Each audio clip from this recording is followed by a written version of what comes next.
దొరికిన ఘటనపై ఉన్నతాధికారులు సీరియస్ అయ్యారు. కారాగారంలోకి మాదక ద్రవ్యాలతో పాటు ఇతర మత్తు పదార్థాలు సరఫరా అవుతున్నాయన్న ఆరోపణలపై పూర్తి స్థాయిలో విచారణ జరిపారు. వాస్తవాలు వెలుగులోకి రావడంతో ఒక జైలర్ను సస్పెండ్ చేశారు.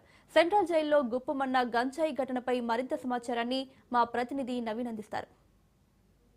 నిజామాబాద్ జిల్లా సెంట్రల్ గంజాయికి సంబంధించి కూడా ఉన్నతాధికారులు సీరియస్ అయ్యారు. గత 8 రోజుల క్రితం నిజామాబాద్ జిల్లా సెంట్రల్ జైల్లో ఇటు మాదక ద్రవ్యాలతో పాటు సిగరెట్ గుట్కా సంబంధించిన మత్తు పదార్థాలు కూడా దొరికాయి. దీనికి సంబంధించి కూడా సంఘటనపై కూడా ఉన్నత అధికారులు సీరియస్ అయ్యారు. కారాగారంలోని మధ్య మాదక ద్రవ్యాలతో పాటు ఇతర మత్తు పదార్థాలు సరఫరా అవుతున్నాయన్న ఆరోపణలపై పూర్తి స్థాయిలో విచారణ కూడా చేపట్టారు. అయితే వాస్తవాలు వెలుగులోకి రావడంతో ఒక జైలర్ను కూడా సస్పెండ్ చేశారు. అయితే మరో జైలర్ పై కూడా బదిలీ వేటు వేశారు. అయితే సూపరింటెండెంట్ను నెల రోజుల పాటు సెలవు పెట్టాలని చెప్పి కూడా ఉన్నత అధికారులు కూడా ఆదేశాలు జారీ చేశారు. దీనిపై స్పందించిన బట్టి ఏదైతే మాదక ద్రవ్యాలు ఇక్కడ నిజామాబాద్ సెంట్రల్ జైలు లభ్యమే, దీనిపై స్పందించిన బట్టి జైలు శాఖ డీజీ సౌమ్య మిశ్రా విచారణ కూడా ఆదేశించారు. వెంటనే ఐజీ మురళీబాబు అలాగే డిఐజీ సంపత్ నెల 3వ తేదీన నిజామాబాద్ సెంట్రల్ జైల్లో విచారణ జరిపి నివేదికను కూడా అందజేశారు. దీనికి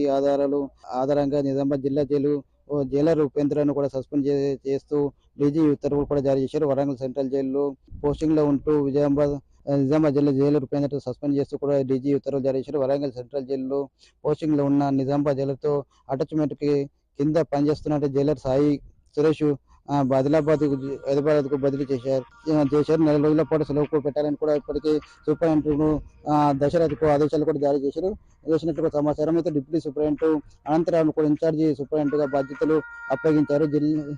జిల్లా జైలు అధికారులు కలిసి పనిచేసిన జిల్లా అధికారులతో కలిసి పనిచేసినట్లు కూడా కొంతమంది ఖైదీలు కూడా జైలుకు మార్చారు. అయితే నిజామాబాద్ జిల్లా జైలర్ 3 ఏళ్లుగా పనిచేస్తున్న ఉపేందర్ రావు అనేక ఆరోపణలు కూడా ఉన్నట్లు కూడా తెలుస్తుంది. అయితే జైల్లోని గుట్కా, పాన్, సిగరెట్, బీడీలు సరఫరా చేస్తున్న విషయంలో జైలరే కీలకంగా వ్యవహరించినట్లు కూడా తెలుస్తుంది. అయితే గేట్ ఇన్ఛార్జిగా జైలరే ఉండడంతో కిచెన్ సాఫ్ట్ ద్వారా కూడా ఈ నిషేధిత పదార్థాలను ఖైదీలకు చేరవేసినట్లు కూడా సమాచారం.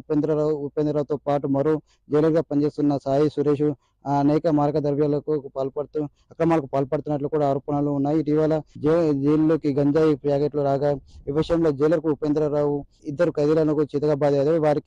వారి వీసీ ద్వారా కూడా జిల్లా న్యాయాధికారికి విషయం తెలిసింది. దీంతో బోధన్ కోర్టులో హాజరుపరచాలని చెప్పి ఒక జడ్జి ఆదేశాలు ఇవ్వడంతో విషయాన్ని వెలుగులోకి వచ్చింది. ఉపేంద్రరావును అరాచకాలు భరించలేక 2 ఖైదీలు కూడా తమను మరో జైలుకు పంపాలని కూడా వేడుకున్నట్లుగా తెలుస్తుంది. దీనికి వారికి అమరెడ్డి జైలు కూడా మార్చారు. అయితే మొత్తం మీద చూసుకున్నట్లయితే నిజామాబాద్ జిల్లా జైలుకు సంబంధించి కూడా గత కొన్ని రోజులుగా దొరికినటువంటి మాదక ద్రవ్య ఇటు గుట్కా కావచ్చు, సిగరెట్ కావచ్చు, ఇటు గంజాయి సంబంధించి కూడా ఇప్పటికే ఉన్నతాధికారులు కూడా పూర్తిగా దర్యాప్తు చేపట్టారు. దీనికి సంబంధించి కొందరిని కూడా సస్పెండ్ చేశారు. మరొక సూపరింటెండెంట్ కూడా సెలవుపై కూడా వెళ్లాలని కూడా ఆదేశాలు జారీ చేశారు. మొత్తం మీద చూసుకున్నట్లయితే నిజామాబాద్ సెంట్రల్ జైల్లో మత్తు పదార్థాలకు సంబంధించి కూడా కలకాలం లేపిందని చెప్పవచ్చు. కెమెరామెన్ శ్రీధర్తో నవీన్ రాజ్.